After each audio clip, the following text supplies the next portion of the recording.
we're going to go over proper breathing technique today, which includes 360 diaphragmatic breathing. Now, a normal breath should actually activate your diaphragm. And as we age, we change our breathing patterns. We start breathing through our shoulders, we breathe through the top of our chest, and we are not able to actually expand the rib cage like we should be able to in order to provide proper stabilization for your back during activity and for other activities that you're doing. So if we establish proper breathing techniques in the beginning, then you will have the foundation that you need in order to be able to do whatever activity that you were doing.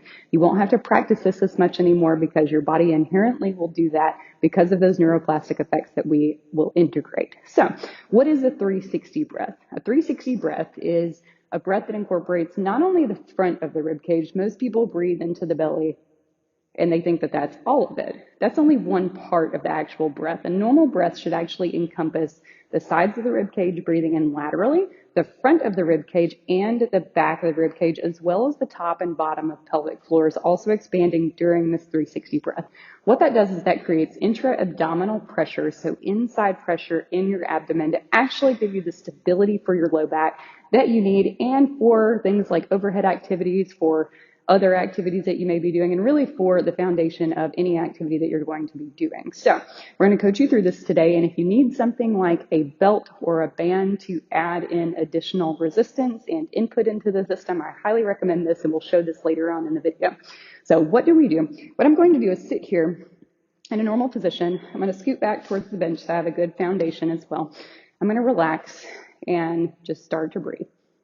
And I'm going to notice where my breath is coming from. Is it coming from up here? Is it coming from in here? Is it coming from up in here? Or is it coming from somewhere else? Or do we even know, and can we pinpoint it? If not, then I advise you to get in front of a mirror and to try to see if we can't pinpoint where the breath is coming from. So you see I've got a lot of chest breath. I've got some in the front, as well as some in the sides.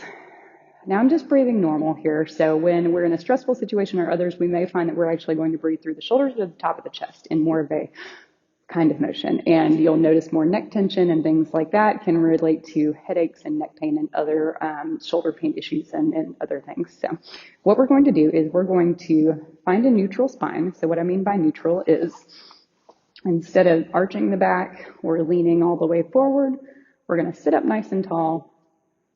Find a little bit of neutral with the pelvis, so I'm going to tuck the pelvis under slightly, and I'm going to sit here in neutral posture with the shoulders down and relaxed. Not all the way down. We don't want to pull the shoulder blades back together because that creates too much extension, but we're just going to sit here naturally, okay? So once you find neutral, I want you to start to begin to breathe through the lateral sides first. It's a little bit easier to breathe through the belly. And if that's easier for you, then start that.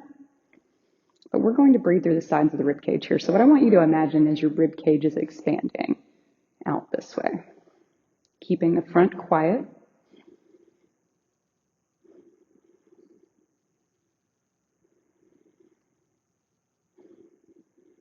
I'm almost expanding my arms as well.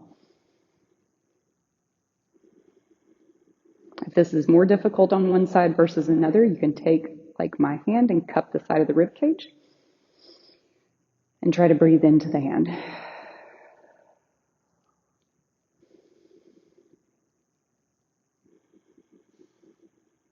What we want to notice is if you're actually getting expansion in the back or just in the front and the sides.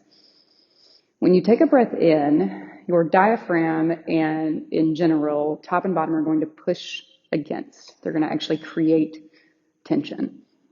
So you might feel heaviness down in the pelvic floor. You might feel a little bit of pressure up in the top, and you should feel pressure all the way around in a 360 type of fashion, okay? So one thing that we want to make sure is that the top of the rib cage is actually expanding as well.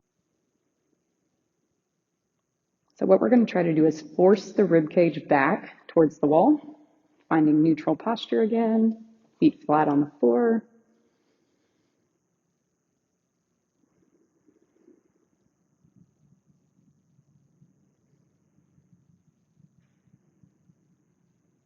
Now, The importance of this, once we can properly integrate nice intra-abdominal pressure, then we can wrap the abdominal brace on top of that and actually create stability for the movements like things like deadlifts, squatting, lifting, picking up kids, and other things. So try this at home. Let me know if you have any questions. And if you have any trouble feeling some of these areas, then we can also talk about that in your appointment.